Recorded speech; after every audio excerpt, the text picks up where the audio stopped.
lá, vamos examinar as Escrituras? Eu quero ler dois textos com vocês.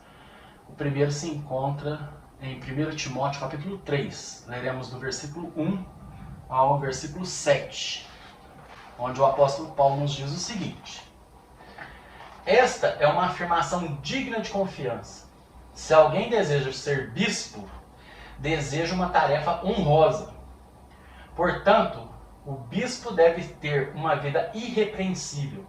Deve ser marido de uma só mulher, ter autocontrole, viver sabiamente e ter boa reputação. Deve ser hospitaleiro e apto a ensinar. Não deve beber vinho em excesso, nem ser violento. Antes deve ser amável, pacífico e desapegado do dinheiro. Deve liderar bem a própria família e ter filhos que o respeitem e lhe obedeçam. Pois se um homem não é capaz de liderar a própria família, como poderá cuidar da igreja de Deus? Não deve ser recém-convertido, pois poderia se tornar orgulhoso e o diabo o faria cair. Além disso, os que são de fora devem falar bem dele, para que não seja desacreditado e caia na armadilha do diabo. Então, estas são as condições ideais para que alguém possa ser bispo, possa ser supervisor da igreja de nosso Senhor Jesus Cristo.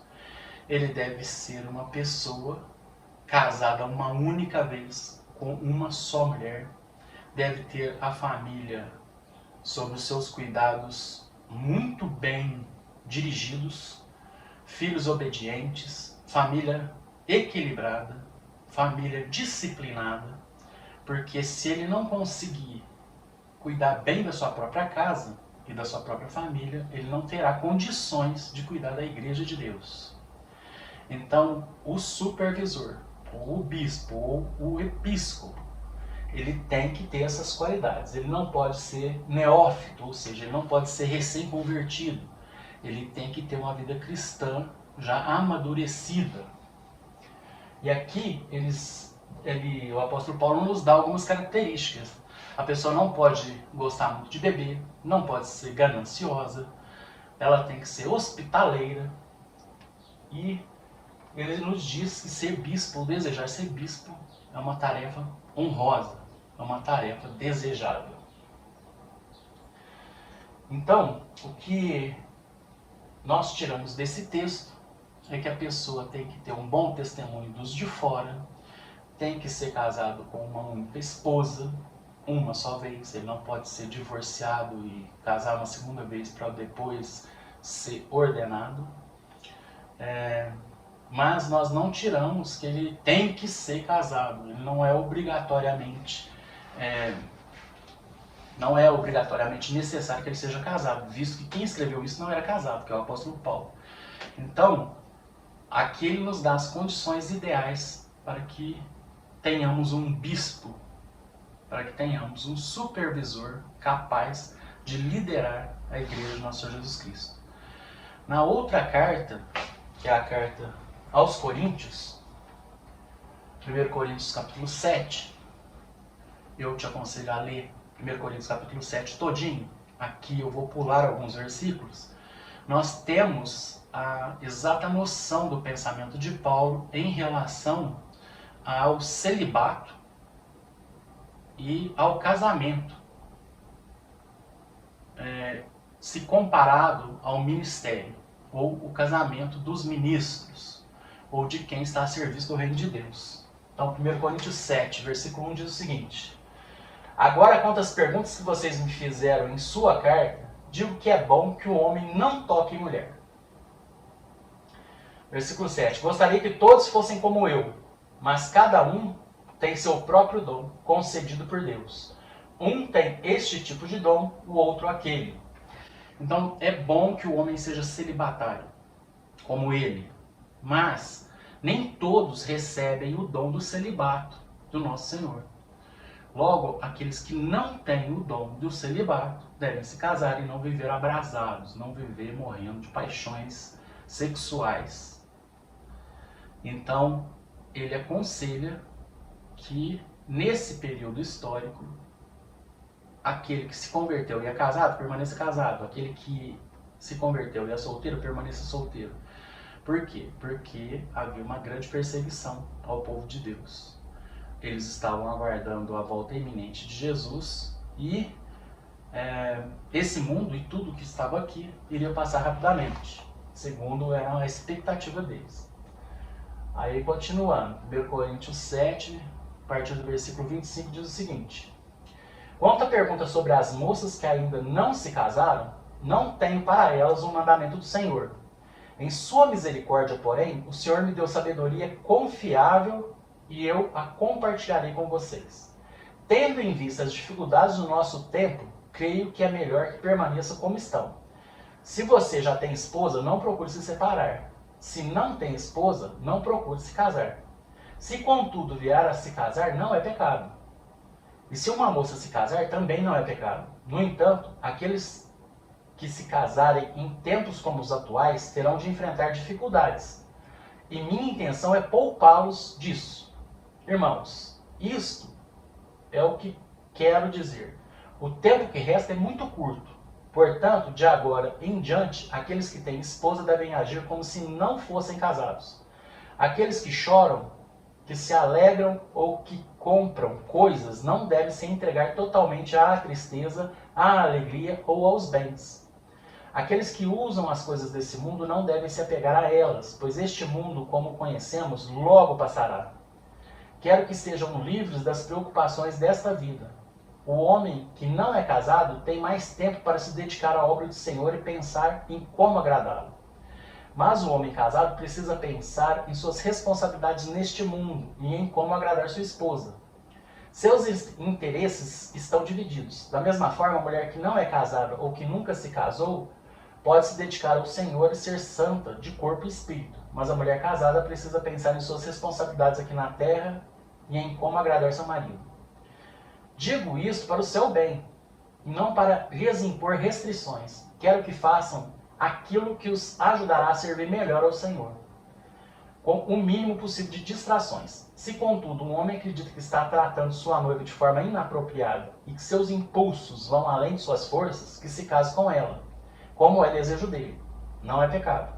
Mas se tiver assumido um compromisso firme e não houver urgência, e ele for capaz de controlar sua paixão, faz bem em não se casar. Porquanto, quem se casa com sua noiva faz bem, e quem não se casa faz melhor ainda. Então ele está dizendo que devido às circunstâncias, às perseguições, e devido à expectativa da volta do nosso Senhor Jesus Cristo, e o término desta era, ele aconselha, não Deus, ele, Paulo, aconselha a não se casarem. E se é casado, não se separarem. Enfim, continuar no estado em que se encontram. Não é hora de mudança de estado civil, nem de nada. A hora é de permanecer fiel e levar o Evangelho. O primeiro texto diz respeito às exigências em relação ao bispo. O que o bispo precisa ter? Esse outro texto diz respeito às circunstâncias daquela época, daquele período histórico, onde havia perseguições e onde Paulo está dando o seu conselho para aqueles que querem servir a Deus de forma mais efetiva.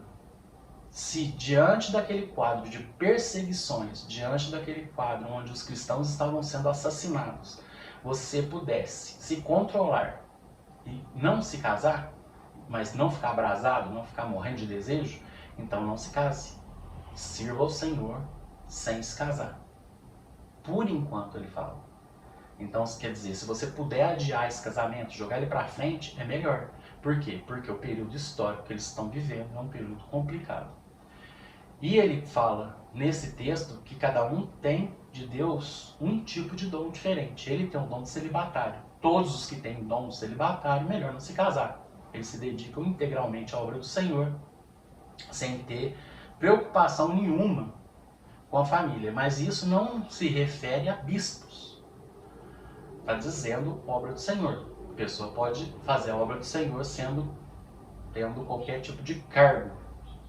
Pode ser diácono, pode ser presbítero, enfim, qualquer tipo. Pode ser pastor, pode ser bispo. Mas Ele não está especificando, ele está dizendo, pode ser evangelista, pode ser missionário.